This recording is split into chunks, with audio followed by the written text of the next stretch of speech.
pagi ini dari surat Kolose pasal 3:13 yang berbunyi, sabarlah kamu seorang terhadap yang lain, dan ampunilah seorang akan yang lain apabila yang seorang menaruh dendam terhadap yang lain.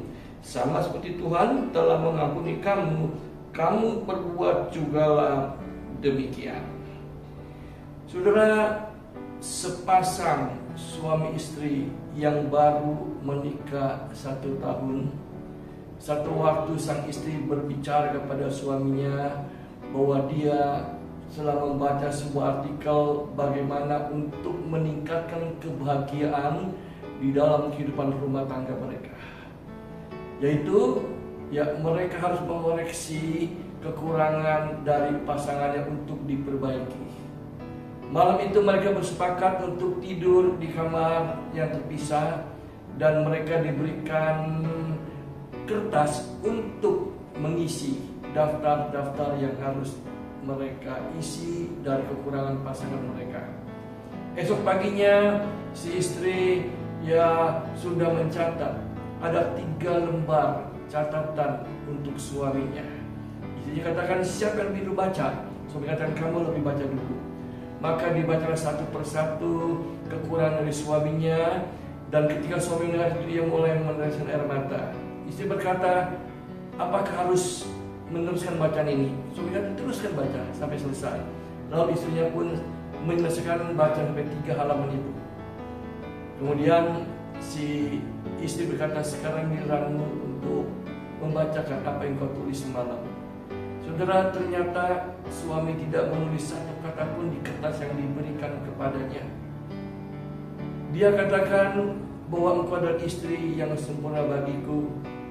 Aku sangat mengasihimu dan kau sangat baik dalam hidupku.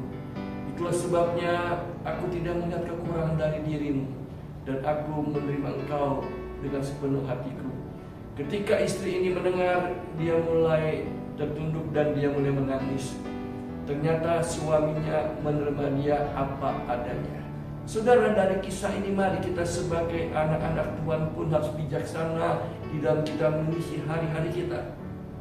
Jangan kita habiskan waktu kita untuk mengingat hal-hal yang negatif dari orang lain, hal-hal yang mengecewakan, ataupun hal-hal yang menyakitkan hati kita. Sadarilah, keadaan di sekeliling kita itu bisa membuat kita bahagia.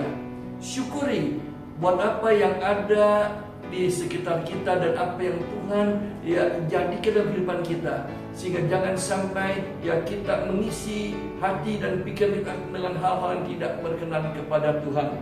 Rasul Paulus katakan di dalam suratan Filipi pasal 4 ayat yang ke-8, jadi akhirnya saudara-saudara, semua yang benar, semua yang mulia, semua yang adil, semua yang suci, semua yang manis, semua yang sedap didengar, semua yang disebut kebajikan dan patut dipuji, pikirkanlah semuanya itu. Saudara, mari pikirkan hal yang positif, yang baik, karena itu akan membawa kehidupan kita untuk makin hari makin dapat merasakan kebahagiaan di dalam kehidupan kita. Saudara, sehat, tetap semangat, dan tetap kuat dalam kuat kuasanya. Tuhan Yesus memberkati.